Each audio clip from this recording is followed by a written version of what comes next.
Tak písal sa rok 89 a ja som bol teda, mal som 14 vtedy a bol som vlastne jeden z tých mnohých ľudí, ktorí tak nejak túžili po tej slobode a stáli na tých námestiach a, a doteraz ako keby mám z toho taký veľmi silný pocit, lebo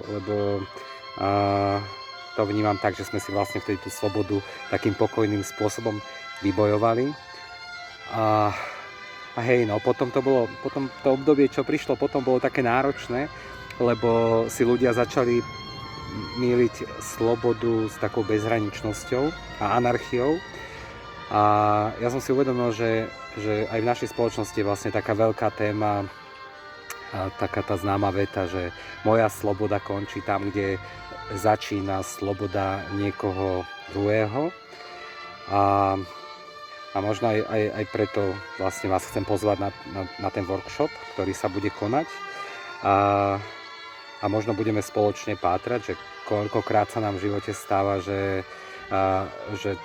tá naša sloboda ako keby presiahne tie hranice niekoho druhého a nakoľko si to uvedomujeme a ako sa v tom máme. A možno aj to, že ako často sa nám stáva, že tá sloboda niekoho druhého prekračuje tie naše hranice a ako sa v tom vlastne máme, ako sa v tom cítime a čo vtedy vlastne robíme. A že je krásne, že môžeme napríklad počúvať túto parádnu skladbu od Bacha, pretože máme slobodu, ale nepýtal som sa vás, či vás to neruší.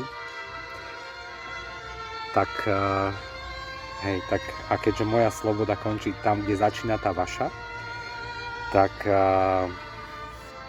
to riešenie je asi takéto.